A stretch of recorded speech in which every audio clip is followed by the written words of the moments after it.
Our team coverage of his rally continues right now on WECT News at 5:30. We have Jasmine Turner following the reaction to his visit, and WECT's John Evans interviewed the candidate. First, we want to go to John, who is live at Trask Coliseum, where the GOP nominee just was greeted by a packed house. So how was the crowd out there, John? Well, Ashley, I didn't see an empty seat in the House during Mr. Trump's address. I kept looking around here inside Trask Coliseum, and every seat was full. It was definitely a pro-Trump crowd here. Now, at one point, a protester did get up, but that did not stop the flow that he had of his talk against Hillary Clinton. Trump began almost immediately in his address criticizing Clinton and also criticizing President Obama. He criticized their policies and their decisions, calling them at one point incompetent and saying that she would be 4 more years of Obama and maybe worse. Very few minority supporters in the audience. I did notice that today as I was looking around during the address. And Trump really needs to try to court more of those minority groups to his camp if he's going to have a chance at winning in November. After the address, I talked to 2 men about why they are supporting Donald Trump when others may not. They're a little bit scared what he say about the wall and all that stuff. But I think that deep inside them, they know that he means well, that he wants the Hispanic community to be equal and not be used just for votes. We need the taxes down so we can give more jobs to African Americans in the community. We can employ more people as small business owners with lower taxes. We need it. Now, many of the things Mr. Trump talked about were some of the same things that we have heard at other campaign stops, but he did address a couple of North Carolina issues, including voter ID, which of course is being dealt with right now in Raleigh and in the court system. We'll have more on that coming up at the top of the hour on WECT News at 6. In Trask Coliseum, John Evans, WECT News. All right, thanks, John. Team coverage of Donald Trump's campaign rally in Wilmington today. WECT's John Evans is live outside Trask Coliseum with the highlights of the presidential candidate's speech. Jasmine Turner and Susanna Black are outside with crowd reaction. Let's go first now to John. John, what was the atmosphere like during Trump's speech? Well, friend, it was certainly a pro-Donald Trump crowd, not an empty seat inside Trask Coliseum. And people liked what they heard. He talked a lot about what he has said at other campaign stops, although he did get a big round of applause when he talked about one issue that North Carolina is dealing with right now, and that's voter ID. What's with voter ID?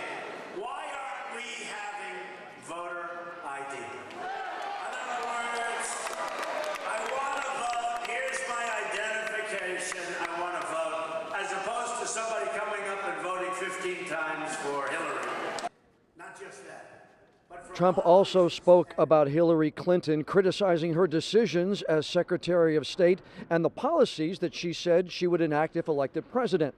Trump did not go into as much specific detail about his own economic proposals like he did during his address in Detroit on Monday, but he continued to criticize deals like NAFTA, which Trump says is responsible for companies moving jobs out of the United States and North Carolina to other countries. Companies are negotiating from North Carolina to move to Mexico and other places. It's not just Mexico, by the way. Made possible by our federal government.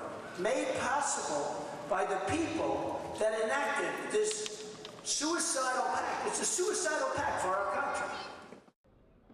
Now, Trump did say how important North Carolina is if he is going to win the White House in November.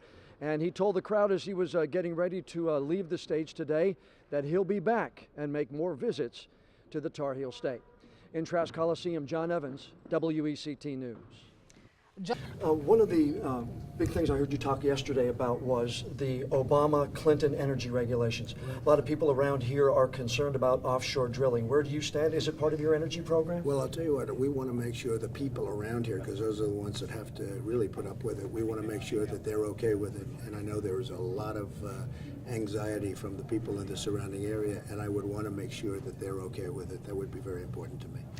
Beach renourishment, federal funding has been dropped in recent years, and a lot of people say more is going to be cut. Do you think the federal government should play a major role in beach renourishment? I do, and you need it very badly here because it's such a tourist area. You need it very, very badly, and I do, and it will happen if I become president. Believe me, I know they basically approved it here, and you never got the money, and you're suffering because of it. We will make sure that that happens. You know about bringing people into locations, so you're a guy that needs to bring visitors, and you know how important it is. Sure, it's very important, and that's a very important thing. And it's also jobs, in all fairness. It's jobs, not only the people that do it, but the people that come because of it. So, no, I'm a big fan. What about a voter ID? Do you think a voter should have to show a valid ID before they cast a ballot? Yeah, I was very upset when I heard about that ruling. I think that ruling is just an incorrect ruling. I think voter ID is a good thing, not a bad thing. And I was surprised that in North Carolina that happened. Many states are going the other way. They want strong voter ID. And in North Carolina, where we're doing very well, you see the crowds are so incredible. I mean, I'm going out right now after I finish with you into a room with thousands and thousands of people, and thousands of people outside. They can't get in. I think that most of those people would agree that voter ID is very important. You have said that you believe that transgender individuals should be able to use the bathroom of their gender identity. And then I think you've also said that you think it's a state's thing. So where do you stand on this? Do you think it's a civil rights issue? Well, what I really think is that states should make the decision. Okay. And that's happening more and more throughout the country now. And states should it's a state issue, and they should make the decision. And I know there's some difficulty in North Carolina, but it's all going to get worked out. But I think that states should make the decision. Last question for you, sir. I know Mrs. Clinton yesterday accepted the invitation to the debates. Will you be debating her? Yes, I will be, and I look forward to it. I want to see what the rules and regulations of the debate are, but subject to that, I would certainly do that. I want to do it. I've had a lot of fun in the debate process in the primaries, and I'm sure this will be a very interesting experience. But no, we want to do it. I want to see what the rules and regulations are, though, before I formally commit. Welcome to Wilmington. Enjoy your time here, sir. Thank you very much. I appreciate it. Thank you. Have a safe trip back. Thank you, sir.